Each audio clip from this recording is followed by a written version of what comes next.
감옥에서 탈출하는 것을 소재로 해서 다루는 그런 작품들이 가끔 있습니다. 이런 작품들을 대하게 되면 굉장히 극적이고 스릴이 넘치기 때문에 이제 독자들의 마음을 사로잡는 것을 봅니다. 영화 같은 것도 굉장히 재밌는 것을 보게 되는데, 제가 기억하기로는 굉장히 오래된 영화입니다. 이제 나이 드신 분들은 혹시 기억하실지 모르겠는데, 빠삐용이라고 하는 영화가 있었습니다. 그 영화는 이제 스티브 맥퀸 또 더스틴 호프만이 주인공 역할을 했던 영화인데, 이제 살인자 누명을 쓰고 감옥에 갇혔던 사람인데, 이 사람은 계속 탈출을 시도하죠. 그래서 탈출을 시도하다가 계속 걸려서 점점 더 어려워지는 상황에 들어가는 그런 내용입니다.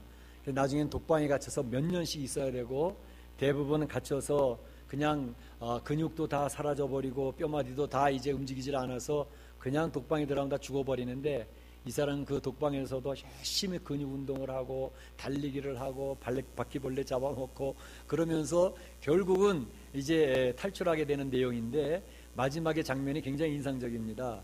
이제 도저히 탈출 불가능한 무인도에 가둬버리죠. 그런데 바로 이 스티브 맥퀸은 이제 무인도에서 바다에 이제 야자나무를 이렇게 던지면서 그 물결이 어떻게 어디로 빠져나가는가를 계속 연구하다가 나중에 뗏목 하나 만들어 놓고 거기다 집어 던지고 그 높은 절벽에서 뛰어내리는 그 마지막 장면이 있습니다. 그래서 내려가지고는 그 뗏목을 타고 나가면서 나는 이제 자유야, I'm free, 그런 그 장면이 굉장히 인상적입니다.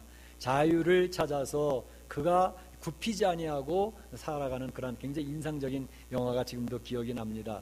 이제 참 그 감옥에서 탈출하는 이러한 장면, 오늘 그것을 말씀드리려고 하는 것보다는 오늘 본문에 보게 되면 이 베드로가 감옥에서 탈출하는 아주 인상적인 장면이 나오고 있습니다. 그래서 이 말씀을 살펴보면서 이 본문을 통해서 하나님께서 오늘 이 아침에 우리에게 알려주시고자 하는 메시지는 무엇일까 하는 것을 몇 가지 살펴보려고 하는 것입니다. 이 베드로가 도대체 무슨 죄를 지었길래 감옥에 들어간 것일까? 예수님의 수제자가 큰 죄를 저질렀나? 여러분이 아시는 것처럼 베드로는 죄를 짓지 않았습니다. 그럼에도 감옥에 갇혔습니다. 왜 갇혔을까요? 본문에 나와 있는 헤롯 왕이 있는데, 이 헤롯 왕의 욕심, 정치적인 야망, 또 유대인의 환심을 살려고 하는 그러한 이유 때문에 베드로가 감옥에 갇히게 되었습니다. 이 헤롯은 이제 성경에 헤롯이 여러 명이 나오는데, 본문에 나와 있는 헤롯은 헤롯 아그리파 1세입니다. 이 사람은 로마 황제 디베리오 황제 때는 굉장히 멸시도 당하고 차별 대우도 받고 때로는 감옥에 갇히도 하는 그런 아주 힘든 시절을 보냈지만, 그 이후에 계속되어지는 로마 황제 가리굴레 황제나 글라우디오 황제 때에는 그 황제들과 아주 좋은 친분을 유지해서 그들에게 인정을 받아서 이 유다와 사마리아 전 지역을 통치할 수 있는 권한을 부여받아서 왔던 헤롯 왕입니다. 근데 이 사람은 굉장히 정치적인 사람이었기 때문에 어떻게 하면 내가 다스리고 있는 이 유다 지역에 유대인들의 환심을 사면서 안정적으로 왕의 역할을 감당할까? 그래서 유대인들의 환심 사는 일이라면 서슴지 아니하고 수단과 방법을 가리지 아니하고 정치를 했던 그러한 왕이었습니다. 그러니까 유대인들은 그 당시에 한참 이제 일어나고 있는 예수님 믿는 사람들, 크리스찬, 교회 공동체를 되게 눈에 가시처럼 여겼습니다. 그래서 유대인들이 싫어하는 크리스찬들, 교회 공동체를 자신이 앞장서서 좀 이렇게 핍박을 하면 유대인들의 환심을 사겠구나, 이런 생각을 했던 것 같아요. 그래서 헤롯 왕은 오늘 본문 1절에 나왔던 것처럼 헤롯 왕이 손을 들어 교회 중 몇 사람을 해하려 하더니, 이렇게 나와 있지 않습니까? 그 교회에 있는 몇 사람을 해하려고 했을 때 첫 번째로 선택됐던 사람이 야고보입니다. 야고보는 예수님의 12 제자 중에 한 사람이고, 또 사도 요한의 형이지요. 그러니까 예수님의 그 12 제자 가운데 가장 핵심 그룹을 유지하고 있었던 사람입니다. 그러니까 베드로, 안드레, 야고보, 요한, 예수님이 가시는 곳은 항상 동행했던 그러한 제자들 중에서 핵심 그룹의 사람들이었습니다. 그런데 이 야고보를 잡아서 죽이면 좋겠구나 생각을 해서 야고보를 잡아 죽이게 되어졌죠. 근데 야고보는 사실 예수님 당시에는 예수님의 뜻을 잘 따르지 못한 그런 제자들의 모습처럼 야고보도 좀 이렇게 실패한 모습들이 많이 있죠. 그래서 그 어머니까지 동원해서 예수님 앞에 나와서 자기 형제 한 사람은 오른쪽에 한 사람은 왼쪽에, 그러니까 실권을 지는 하나님 예수님의 그 나라가 세워질 때 실권은 지는 사람이 되고 싶습니다, 이렇게 얘기를 했던 그 제자였습니다. 그런데 예수님이 죽으시고 다시 부활하시고 승천하시고 난 이후에 그 제자들의 모습은 완전히 바뀌어졌죠. 바뀌어져서 정말 예수님을 잘 섬기고 하나님을 확장하는 일에 목숨을 걸고 일들을 감당했는데, 이 본문에 나와 있는 야고보도 참으로 예수님 승천하시고 난 이후에는 예수님을 증거하고 하나님 나라를 확장하는 일을 열심을 다했습니다. 그러다가 이제 헤롯 왕의 이제 선택이 되어져서 죽임을 당하는 자리에 나갔습니다. 그때에 예수님을 너 부인하면 전하지 않으면 살려줄게, 이제 딜이 있었지요. 그러나 야고보 사도는 하나도 굽히지 아니하고 예수님이 나를 사랑하시고 이렇게까지 키워주시 양육해 주셨는데 난 부인할 수가 없다. 그리고 이런 자에 거절을 했지요. 요세푸스라고 하는 초대 교회사를 기록했던 분의 기록에 의하면 바로 야고보 사도의 이러한 절개 있는 신앙을 보고 그 야고보 사도를 밀고하고 미워했던 그 사람이 회개하고 나중에 순교의 자리까지 나갔다 하는 그러한 비하인드 스토리도 있습니다. 그러니까 야고보 사도는 절대 굽히지 아니하고 신앙의 절개를 지켜서 순교당하는 참수를 당했습니다. 그래서 야고보 사도가 참수를 당하면서 죽임을 당하니까, 칼에 의해서 죽임을 당하니까 유대인들이 너무 기뻐했다고 그랬습니다. 오늘 3절에 보게 되면 유대인들이 이 일을 기뻐하는 것을 보고 그랬습니다. 유대인들이 이 일을 기뻐하는 것을 보고 베드로도 잡으려 할세 이랬죠. 그러니까 베드로를 감옥에 잡아 넣었던 것은 야고보를 죽이고 나서 재미를 본 겁니다. 유대인들의 마음이 완전히 자기께로 쏠린 것을 보면서 그럼 한 사람 더 죽이지 뭐. 그리고 택했던 것이 베드로였습니다. 베드로를 잡으려고 이제 잡아 죽이려고 하니까, 근데 때마침 그때가 무교절이었습니다. 6월절. 유대인들은 무교절이나 6월절에는 사형을 지키지 않습니다. 이것이 그들의 율법입니다. 그러니까 이 6월절이 지난 다음에 베드로를 죽이자, 그래서 감옥에 집어넣게 된 것이죠.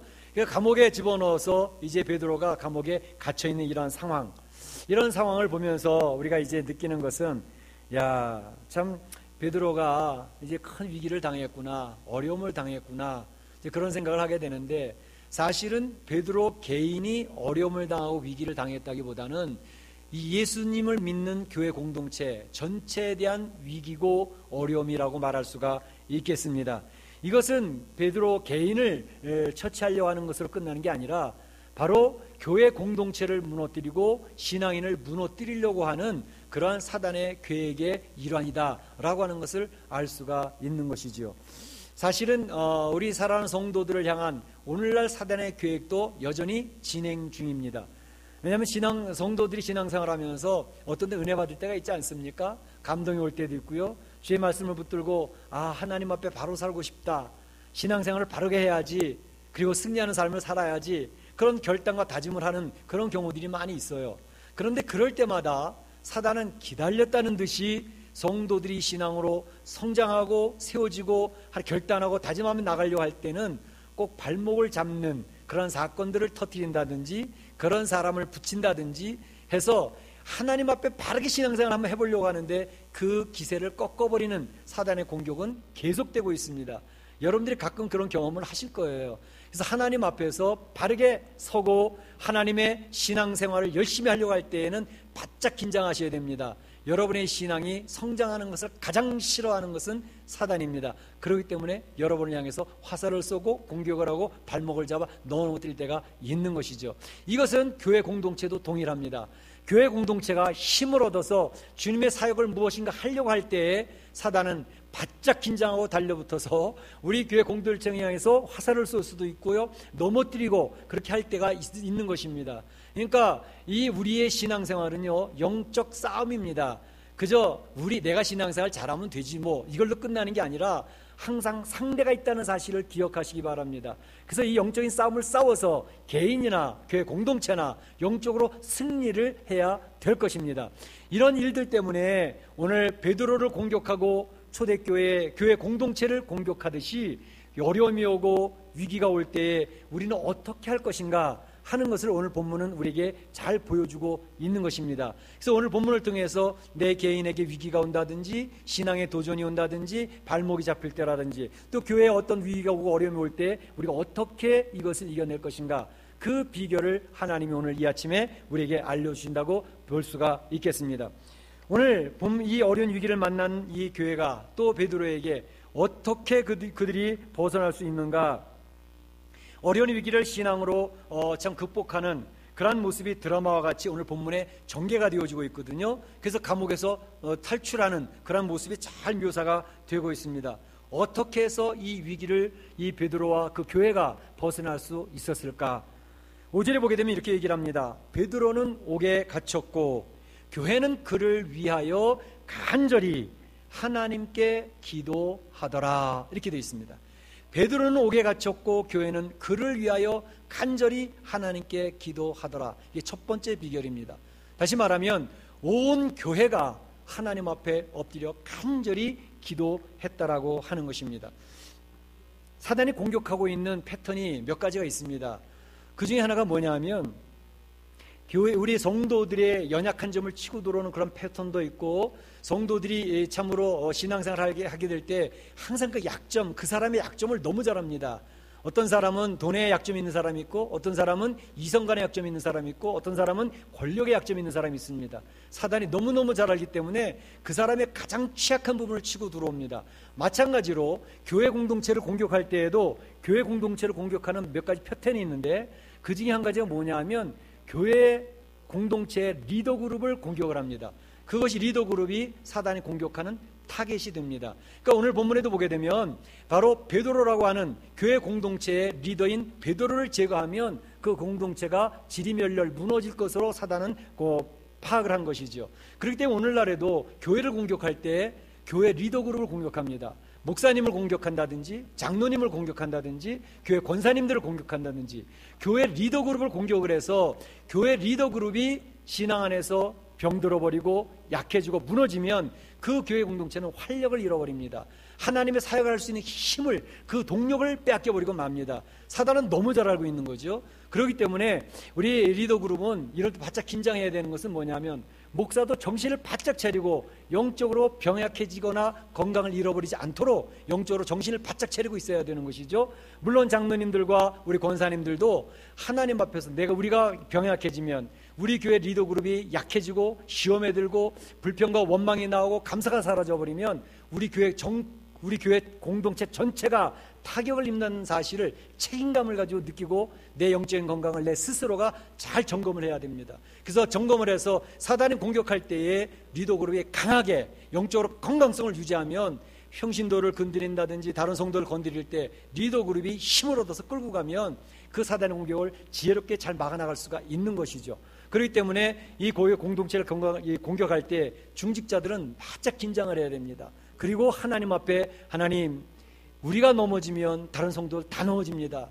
우리 중직자들이 힘을 얻어서 교회 공동체를 잘 막아나가고 보호하고 지켜나갈 수 있도록 힘을 주세요. 이렇게 기도해야 될 것이고 하나님 말씀을 의지해야 될 것이고 성령의 능력을 구하여야 될 것입니다.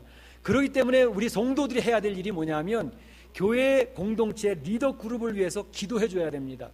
교회 공동체 리더 그룹이 목사님을 위해서 기도하고 장로님들을 위해서 기도하고 교회 핵심적인 권사님들을 위해서 이름을 불러가면서 열심히 기도를 해주셔서 우리 리더 그룹이 영적으로 건강성을 유지하면 교회 전체가 건강해지게 되는 것입니다. 그러니까 하나님의 귀한 역사가 그 리더 그룹을 통해서 방향을 제시하고 이끌고 나갈 수 있는 추진력을 잃어버리지 않도록 우리 성도들이 기도해 주셔야 되는데, 바로 사단이 베드로를 치고 있는 것을 보세요. 베드로를 치게 될 때에 그 교회가 바로 깨달았던 것은 아하, 이 베드로를 위해서 기도해야 되겠구나. 그러니까 그 교회가 전체가 모여서 합심해서 기도를 하고 있는 것입니다. 이 기도는 위기 상황을 이겨내는 그런 하나님의 열쇠가 되는 것입니다. 하나님께서, 전능하신 하나님께서 그 공동체를 지키시는 것은 기도를 통해서 해결해 주시는 것이기 때문에 그렇습니다. 야고보서 4장 2절에 보게 되면 하나님이 그렇게 얘기를 하십니다. 너희가 얻지 못하는 것은 구하지 아니하기 때문이다, 이렇게 얘기를 합니다. 기도를 해서 구하면 얻을 텐데 기도하지 않기 때문에 얻지 못하는 것이다, 이렇게 얘기를 하시죠. 예레미야서 33장 3절에도 보게 되면 내게 부르짖으라 그리하면 내가 네게 응답하겠고 이렇게 얘기를 하지 않습니까? 하나님의 말씀은 신실하신 약속의 말씀입니다. 우리 사람들은요, 상황에 따라서 경우에 따라서 약속했어도 계속 변개할 수가 있습니다. 우리는 바뀔 수가 있습니다. 그게 인간의 연약성입니다. 그러나 하나님은 한번 이야기한 것을 변개하시는 법이 없습니다. 한번 약속하신 것은 반드시 그것을 이루시는 분이기 때문에 내게 부르짖으라 말씀하시잖아요. 그러면 응답하시겠다고 말씀하시잖아요. 이것이 하나님의 언약입니다. 그러니까 하나님 말씀하신 것을 이루시기 때문에 하나님의 말씀을 근거로 해서 여러분이 부르짖으시길 바랍니다. 하나님이 응답하실 줄로 믿습니다. 하나님의 응답을 받으면 이 기도가 바로 여러분의 무기가 되는 것입니다. 성도들은 칼을 가지고 있지 않습니다. 성도들은 화살을 가지고 있거나 총을 가지고 있지도 않습니다. 성도들이 이길 수 있는 무기는 바로 기도라고 하는 무기입니다. 바로 모든 문제의 해결책이 어디 있느냐? 성도들이 기도라고 하는 무기를 사용할 때에 여러분의 개인의 가정의 문제도 해결되어지고 직장과 사업의 문제도 해결되어지고 우리 교회의 문제도 해결될 줄로 믿습니다. 기도 얼마나 중요한지 모릅니다. 오늘 본문에 나와 있는 이 예루살렘 교회, 어려운 문제를 만나서 기도를 하는데 그 기도가 얼마나 간절했는지 모릅니다. 그 기도가 적어도 며칠 밤을 새우는 철야 기도였던 것 같아요. 무교절은 보통 7일 이상 진행이 되거든요. 그러니까 이제 무교절 때에 베드로 잡혔는데 무교절이기 때문에 사형을 못 시키지 않습니까? 그러니까 무교절 끝날 때까지 기다리는데 기다리기 전날 밤에 이런 일이 벌어졌으니까 그때까지 예루살렘 교회 성도들은 모여서 합심해서 열심히 기도했다는 것이죠. 성경의 표현대로 그들은 간절히 기도했습니다. 그냥 기도의 시간을 그냥 채우는 게 아니고 하나님 도와주셔야 됩니다. 하나님 역사하셔야 됩니다. 하나님께서 해결해 주셔야 됩니다. 그들은 피를 토하는 간절한 기도를 하나님 앞에 아뢰습니다. 이 기도를 통해서 하나님의 귀한 일들이 이루어지게 됐던 것을 볼 수가 있습니다. 그렇기 때문에요, 우리 주보를 통해서 여러 번 성도님들에게 강조해드렸던 것처럼 성도들이 기도, 골방 기도, 반드시 성도님들이 신앙생활에서 승리하기를 원하시면 골방 기도의 장소가 있으셔야 됩니다. 여러분의 가정에 골방 기도의 장소를 꼭 세우시기 바랍니다. 여러분의 직장 사업대에도 의자 하나라도 그 자리에 앉으면 주님을 바라보고 기도할 수 있는 장소와 시간 구별될 수 있도록 힘쓰시기 바랍니다. 여러분의 신앙에 건강과 병 들어있는 것을 구별하는 그런 바로미터가 여러분의 골방 기도가 될 것입니다. 우리 교회 공동체의 건강성이 어디서 유지가 되느냐? 그것은 새벽 기도에 나오는 성도들이 어느 정도나 되느냐? 새벽 기도에서 기도하고 부르짖는 성도들이 얼마나 있을까? 금요 기도에 모여서 합심하여 부르짖는 성도들이 얼마나 있느냐? 그거에 따라서 교회의 영적인 건강성이 좌우가 될 수가 있습니다. 왜냐하면 교회는 프로그램으로 움직여지는 것이 아닙니다. 교회 공동체는 영적인 공동체이기 때문에 영적인 건강성을 유지하는 것은 기도밖에 없습니다.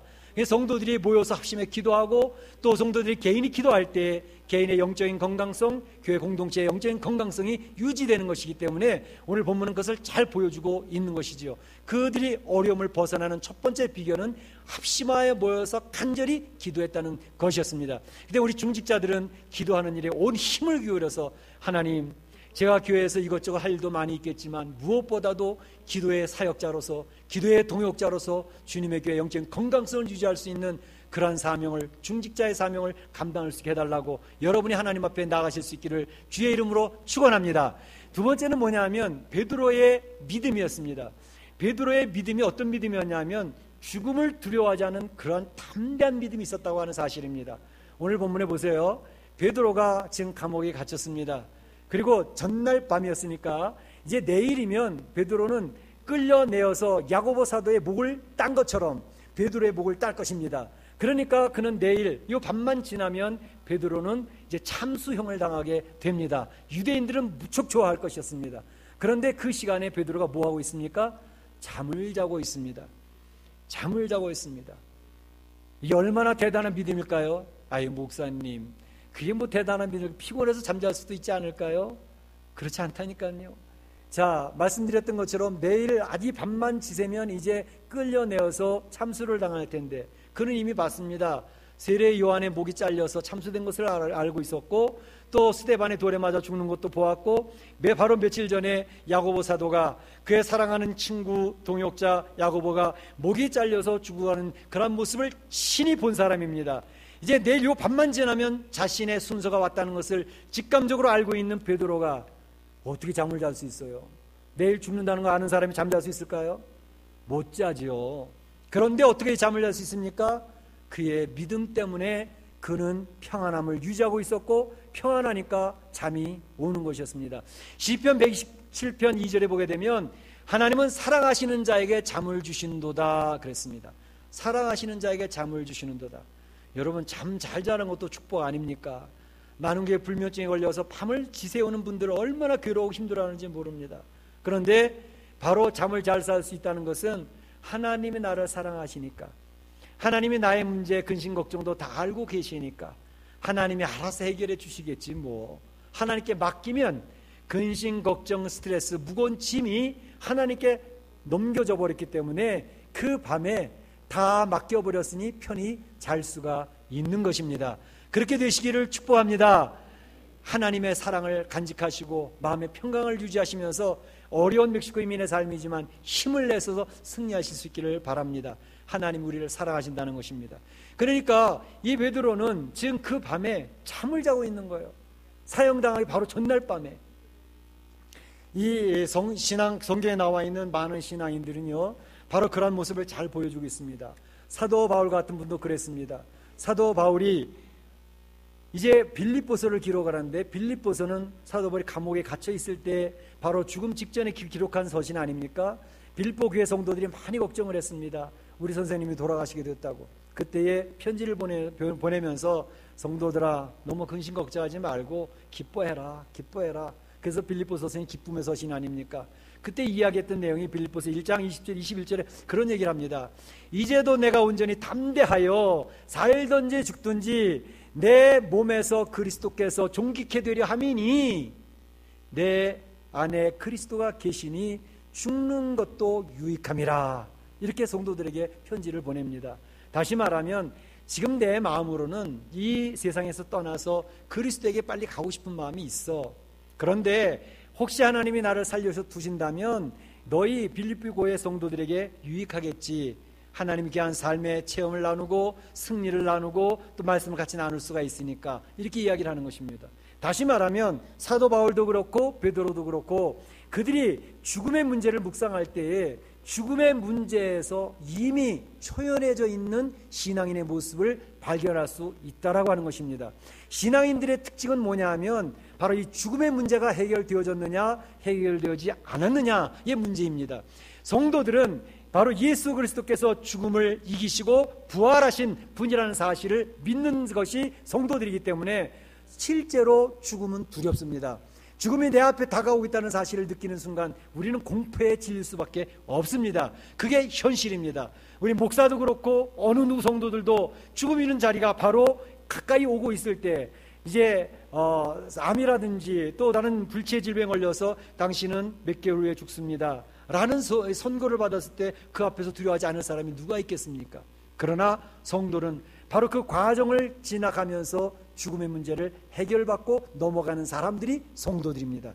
그러니까 베드로는 내일 죽을 줄 아는데도 하나님께 맡기면서 죽음의 문제에 관한 한 하나님의 권한이니까, 이 세상에서 내가 지금 죽어서 참수를 당해 떠나면 하나님께 빨리 갈 것이고, 하나님 혹시 살려주시면 하나님의 귀한 사역을 계속해 나갈 수 있으니까 뭐 하나님 뜻대로 되겠지, 편히 잠을 자고 있었던 것입니다. 이 모습이 바로 하나님께서 그들의 개인의 신앙도 위기에서 건져내는 것이고, 그 공동체에서도 하나님이 그 위기를 벗어나게 하는 그런 놀라운 비결이 되고 있었던 것입니다. 신앙으로 베드로는 그 상황을 이겨내고 있었습니다. 과연 이러할 때 하나님께서는 그 개인을 건져내십니다. 그 공동체를 살려내십니다. 어떻게 해요? 오늘 본문에 우리가 같이 교독한 말씀에, 봉독한 말씀에 그 내용이 나오고 있는 것이죠. 하나님이 주의 천사를 그 감옥에 보내십니다. 주의 천사가 베드로에게 찾아왔습니다. 쿨쿨 자고 있는 베드로의 옆구리를 걷어찹니다. 베드로 일어나, 일어나. 베드로가 비몽사몽간에 일어나서 보니 천사가 이야기를 합니다.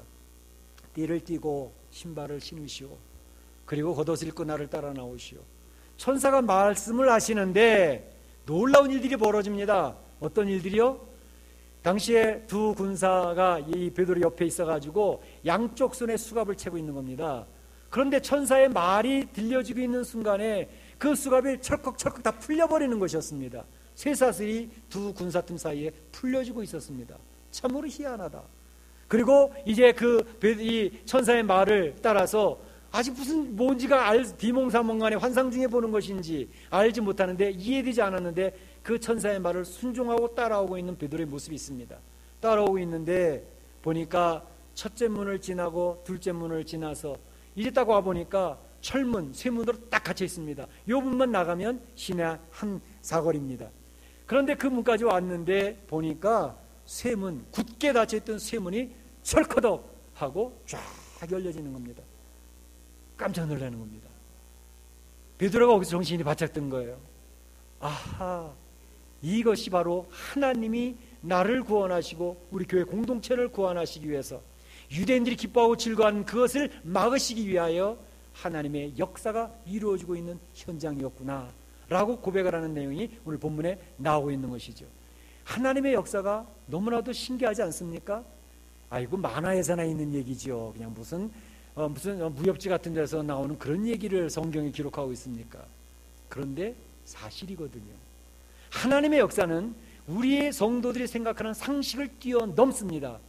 우리 성도들이 생각할 때에 하나님이 우리 성도들의 개인의 문제나 어떤 직장의 사업의 문제를 풀어주실 때에 그 문제는 도저히 해결될 수 없는 문제인데요, 앞뒤 좌우로 사면초가 완전히 막혀있는 문제인데 이것을 풀 수 있는 사람은 아무도 없습니다. 대통령이나 혹시 세계에 가장 권력 있는 사람이 와서 풀지 않으면 모를까. 근데 하나님은요 그렇게 푸시지 않습니다. 하나님이 풀어주시는 방법은 상상을 초월합니다. 전혀 우리가 생각지도 못했던 방법으로 사람을 만나게 하신다든지 여건을 만드신다든지, 하나님께서는 생각지도 못했던 방법으로 꽉 막혀서 도저히 이것은 불가능해 라고 선언했는데 풀어주시기 때문에 이것은 하나님이 하신 일이라고 고백할 수밖에 없도록 하나님이 만드시는 것입니다. 그래서 그런 역사들은 성경에만 있는 게 아니라 오늘날 하나님을 의지하고 주님을 의지하고 살아가고 있는 성도들의 삶 속에서도 이러저러한 경험을 통해서 하나님이 그 성도를 돌보시고 붙들어오시는 것을 경험케 하시는 것입니다. 그렇게 되는 줄로 믿습니다. 어떤 분은 그래요. 아이고, 뭐 군사들이 좀 그날 좀 방심하고 느슨했는 모양이지. 그렇지 않습니다. 왜냐하면 로마의 법은 사형수를 놓쳐버리잖아요. 그러면 그것을 지키고 있던 군인들은 다 처형당합니다. 그것이 로마의 법이었습니다. 그러니까 오늘 본문에도 베드로를 놓쳤던 이 군사들은요 헤롯 왕에 의해서 다 처형당했습니다. 다 죽여버리라고. 그래서 그들은 책임을 받게 되어졌죠. 바로 이런 모습을 통해서 우리가 기억하는 것은 하나님의 역사를 기억하는 것입니다. 사실 야고보를 죽이고 베드로까지 죽이려고 했던 헤롯 왕 아그리파 1세 어떻게 결과가 됐을까요? 사단의 도구가 되어져서 하나님의 교회 공동체를 무너뜨리려고 했던 이 헤롯 왕은 어떻게 됐을까?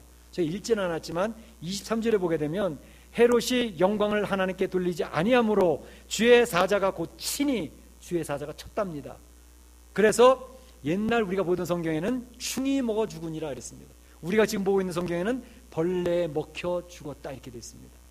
요세푸스 초대교사를 쓰고 있는 요세푸스는 이야기하기를 헤롯 왕은 복통이 생겨서 5일 동안 줄동쌀동하다가 비참하고 처참하게 죽었다 이렇게 기록이 되어져 있습니다. 오늘 보세요. 하나님의 백성을 잔멸하려고 하던 사단의 도구 헤롯 왕 얼마나 비참하고 처참하게 죽어가는지 성경에서는요 바로 이 승리와 패배를 정확하게 기록을 하고 있습니다. 요한계시록에서 보여주는 것처럼 하나님의 백성들은 승리하고 하나님의 나라는 승리의 깃발을 꽂게 되어지고 하나님의 백성을 괴롭게 하고 성도들을 무너뜨리려고 했던 모든 사단의 계획은 무너진다. 무저갱에 맷돌같이 던져지게 된다는 사실을 성경은 선언하고 있는 것입니다. 이 자리에 계신 예배를 드리는 성도들은 이미 승리를 하신 분들입니다. 승리하신 주님을 붙들고 이 멕시코 이민의 어려운 삶이라 할지라도 주님 의지하면서 승리하시는 성도들이 되시기를 주의 이름으로 축원합니다. 축원합니다. 위기가 오는 것을 기억하십시오. 그럴 때 기도하고 간절히 구해서 담대한 믿음으로 승리하시기를 바랍니다. 사단의 모든 도구, 하나님의 대적은 다 무너지게 되어져 있습니다. 다 같이 한 목소리로 기도하겠습니다.